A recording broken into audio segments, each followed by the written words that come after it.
Hi guys, so this video is going to go over some of the points that Ian Hazakostas made during the live question and answer session that Blizzard had on Twitch on Thursday the 5th of October, hosted by their community manager Josh Allen.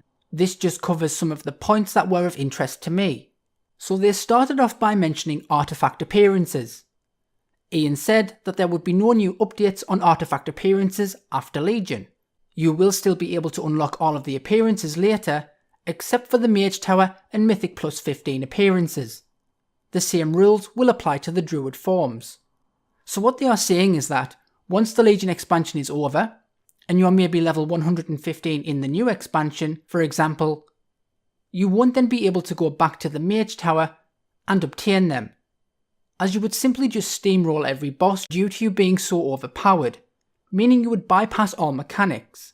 This would then give you the appearance without you really having earned it. I think they wanted to remain like a kind of badge of honour, showing people that you have completed a reasonably difficult challenge from current content. Now I do agree with this, as we will no doubt not be using artifact weapons in the new expansion, so there is no reason to add new skins. If you have been able to complete the Mage Tower challenges for your particular class, then they will be available to you as transmogs, so you will still be able to run around in your werebear form, for example. For people that are still struggling to do these challenges, please note that Legion won't be ending anytime soon, and what with the new Raid and Taurus the Burning Throne coming out, most likely in November, just after BlizzCon, the base level item drop as of right now on the tooltips, just from the looking for raid difficulty, is 915 plus and 925 plus from the last boss. Meaning a few runs through this place and you will have more than enough power to make the challenges much more easier for you to attempt and complete on your mains, or to help gear up your alts if you wish to complete it on them too. So moving on to upgrading your legendary items. So for those that don't know, your legendaries will be upgradable from item level 970 to item level 1000. I believe it's in patch 7.2.3. Blizzard have said that the upgrade system will be the same as previous upgrades. The team doesn't just want to automatically upgrade items, as it feels odd just to change items and give you them as more powerful items. So this means that just like when we had to upgrade our legendaries from level 940 to level 970, we will now have to do the same in a similar way to get them to level 1000. This means we will need to obtain Awakening Essence, which is what will be used to upgrade our weapons as of the PTR, and this will be obtainable from your Mythic Plus chest, your Emissary chest, your daily dungeon run, and possibly from the appropriate world boss. This is somewhat of a pain for a lot of people, as they maybe have amassed quite a few legendaries by now. For example, as of right now, I have 15 legendaries, meaning I will have to upgrade 15 of them, if I wish to use them at level 1000. Some people will have more, and some people will have less, so this means you will just have to prioritise your most used legendaries and upgrade them first. I would like to see the amount of resource that is needed to upgrade your legendary may be reduced. From what I can remember, it took 50 essences previously to upgrade an item. It would be nice if this was reduced to some degree. Any new legendary that drops will of course drop at level 1000. They also mentioned that the team is keeping an eye on legendary drop rates. There may be some room to increase the drop rates on the first few legendaries some more. This basically means if you have rerolled a new character, or you have an alt, and you have 0 legendaries for example, then within a short space of time, you're going to most likely get a few legendaries a lot faster. This will help bring up to speed your alt or reroll character, and make you more competitive in the content that you are doing. So I think that's a good thing. Moving on to tier set bonuses. Blizzard said that the team isn't happy with how the set system is working out. Adding 6 pieces to sets gave players room for legendary items, but players can instead use a 4-piece bonus and a 2-piece bonus from another set, and 2 legendary items. This was done so people could still use their set bonus from raid gear, and so they would also be able to more easily mix and match their legendaries that they had obtained. For example, if your best 2 legendaries took up 2 slots in which you would normally wear a set piece, then because you had 6 slots for your tier to be placed in, you would not lose out on obtaining your 4-piece set bonus. However, this resulted in people wearing their 4-piece set bonus from current raid content along with a 2-piece set bonus from previous raid content, along with 2 legendaries.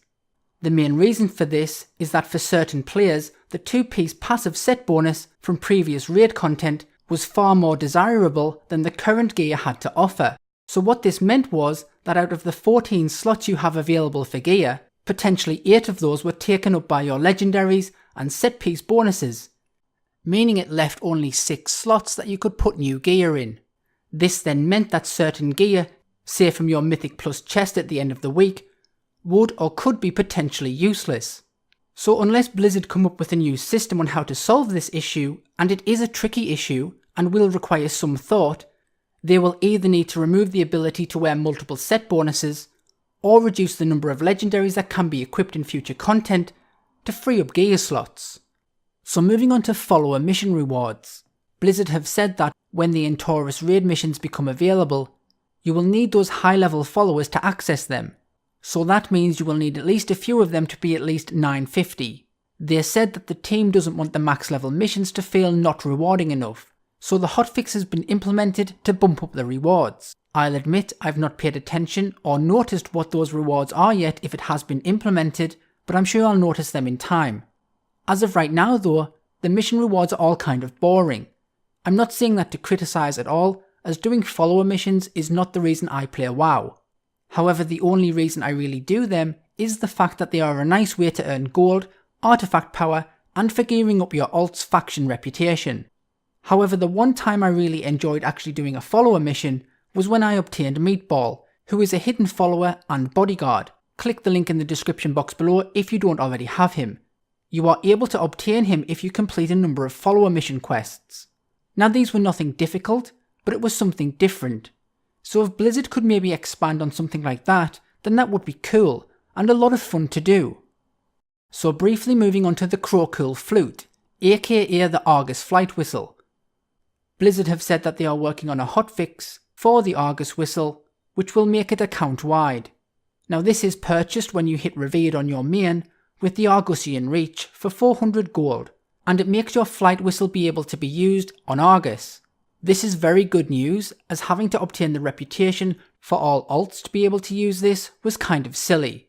The fact that the whistle is now going to be account wide means that I for one will take my alts into Argus a lot more, as it cuts out so much of the travel time and hassle of dealing with a lot of the mobs that are much more problematic, especially if your alt is lacking gear.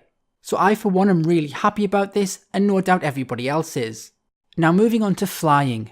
Blizzard have said that there will be no flying on Argus at all, and this is because of how the environment is built. It's completely incompatible with flying.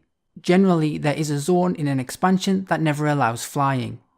So now people have a clear-cut answer to the flying in Argus debate, and that is it's not going to happen due to the way Argus has been built. By the sounds of things, they could not even do it even if they wanted to. Now I really don't think flying matters that much in this zone at all, as it's such a small zone, and what with the sheer number of teleporters available to transport you around to the different areas, it really doesn't take up too much time at all, even more so once you have the flight whistle upgraded. So moving on to artifact knowledge. This is still increasing on a weekly basis and will continue until level 55, which should then be enough to fully unlock the Crucible traits.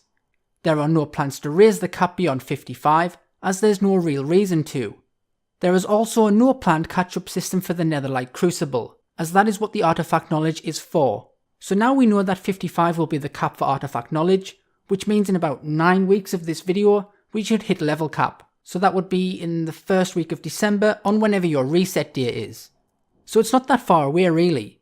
And by that point the amount of artifact knowledge you will be getting will mean your artifact power will be in the billions. So all of your characters will no doubt be able to quite easily fully unlock everything.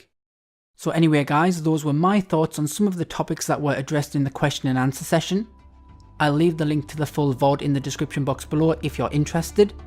But from me, thanks for watching. Please let me know your thoughts in the comment section below. Also please like and subscribe, and I'll see you next time.